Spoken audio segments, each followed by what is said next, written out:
Trig Packet is definitely my favorite. It's going to be some sort of real world problems where you can actually see how trig is used. I will say again, a lot of kids hate math, but they end up liking trig. So if you hate trig, I'm sorry. I didn't do it justice. A lot of kids tell me, you know what, Oliver, I hate math, but trig is actually kind of neat. I would agree with those people. If you think about how amazing it is that anyone noticed these ratios in the first place, right? Hundreds of years ago, maybe thousands of years ago. I don't honestly know the history. But just the fact that I personally could have lived several lifetimes and never noticed that, but someone did, I think is pretty amazing. And now we can use what they discovered. Anyway, again, just to go through it real quickly, we marked opposite, adjacent, and hypotenuse of the angles we were looking for so that we could figure out if we were talking about sine, cosine, or tangent. From there, if we had the angle, we could either use the trig charts or the calculator to get the ratio, and if we had the ratio, again, we can either use the trig chart or the calculator to get the angle. From there, we did some where we solved for the missing side. We did some where we solved for the missing angle. And then, this looks like someone vomited numbers on this page. So I hope you were paying attention as I did this video because it looks like a mess now, that's for sure. But the long story short is we solved the rest of the triangle with very little information, right? We were able to figure out all the missing. So if you look, here's how little you need to know about a right triangle. You need to know it's a right triangle and one of the angles on one of the sides.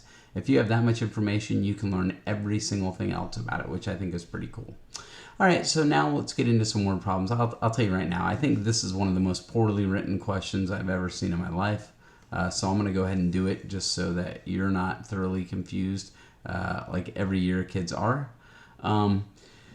So it says solve the following word problems. For each question, draw a diagram to help you. An airplane is flying at an altitude of 6,000 meters. So I think we can all agree it's flying at 6,000 meters over the ocean directly towards the coastline. So it's flying towards the coastline. At a certain time, the angle of depression. Well, depression means going down. So from here it's going down, from here it's going up. So this must be our angle of depression. How much further to the nearest kilometer does the airplane have to fly before it's directly above the coastline? Now, I would argue it has to fly this far, but what they're really saying is it needs to fly this far. So we need to solve for this x, and we're going to use this angle right here. So this is our opposite. Clearly, this is our right angle, so this is our hypotenuse, which means that this must be our adjacent. If I look there, I clearly don't care about hypotenuse. I only care about opposite and adjacent, which means I'm going to use the tangent. So I will say the tangent of 14 degrees is going to be equal to x over 6,000. The tangent of 14 degrees, again, I'll make sure I'm in degree mode, which I am. So the tangent of 14 degrees, and again, if you want to use your tables, you can, but I really want you to get used to the calculators if you can, because I think that it's going to be more useful to you in different testing scenarios. So 0.2493, 0.2493 over 1 equals x over 6,000. So we'll cross multiply. I'm going to get x equals whatever 6,000 times 0.2493 is.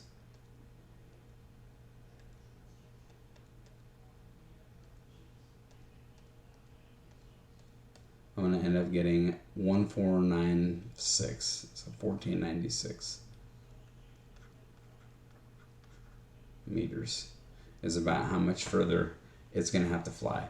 Again, if you think about it in terms of chapter 1, where this is the smallest angle, we know that this angle must be 76 degrees, right? Well, this side should be bigger than this side, because remember, the smaller the angle, the smaller the side across it. The bigger the angle, the larger the side across it. So hopefully that makes sense why we get something like that. Let me pause it and look for the next problem I want to do, because I'm probably only going to do one more. The last one. One thing I would say about these is if you draw the wrong picture, more than likely you're going to get the wrong answer. Just do the best you can. Remember, if it says something like inclination, that means going up. If it says something like depression, that means going down. So just sort of think about that in terms of when you try and draw these pictures. They have to be drawn to accurately, do the best you can. So a person flying a kite has released 176 meters of string. The string makes an angle of 27 degrees. So, I don't know, here's a kid. He released a kite. It went 176 meters. And it makes an angle of 27 degrees. So I think this is going to be 27 degrees, if that makes sense. And then our kite, I don't know, that's our kite. It says, how high is the kite flying? How far is the kite away is it horizontally? So it wants us to solve for x and y using this picture. So x is obviously going to be the opposite. 176 is going to be the hypotenuse, and y is going to be the adjacent. So that's how we'll solve this. I will say opposite over hypotenuse. Opposite over hypotenuse is the sine. So the sine of 27 degrees is going to be equal to x over 176. Whereas when I do the adjacent and hypotenuse, it will be the cosine of 27 degrees is going to equal y over 176. I hope you guys see why we set those up differently.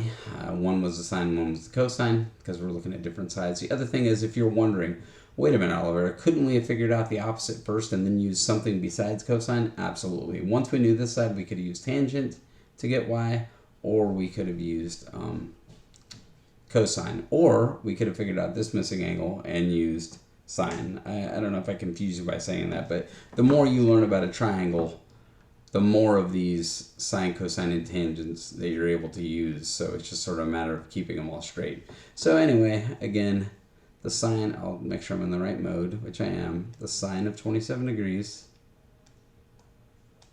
is going to be 0.54540, basically, right? That rounds to 0.4540 is equal to x over 176. We'll cross multiply. X is going to equal 0.4540 times 176. And we're going to get 79.9. So x is going to be 79.9 meters. So this is about 79.9 meters. And then we'll go here for cosine. And I haven't done the table in a while. Let's do cosine of 27 degrees. So we'll go cosine of 27 degrees is 0.8910. So 0.8910 over 1 is equal to y over 176. We'll cross multiply. Y is going to equal 0.8910 times 176. And we're going to get 156.8. So this would be about 156.8 meters. And a good way to check to see if we're right is hopefully 79.9 squared plus 156.8 squared should equal 176 squared. So let's go ahead and put that in the calculator. Let's see if that indeed ends up being pretty close. So we'll say 79.9 squared plus, plus 156.8. Ugh, I'm in all kinds of trouble here. Good night. 156 point, jeez, 0.8 squared. See what that equals. That equals 30,970. That should equal really close to 176 squared again. It won't equal it exactly because of rounding, but it should be pretty close. And you can see they are pretty close there. So there we go. We feel pretty confident with our answer. That, ladies and gentlemen, is trig. I hope I didn't ruin it for you because it really is a pretty cool thing.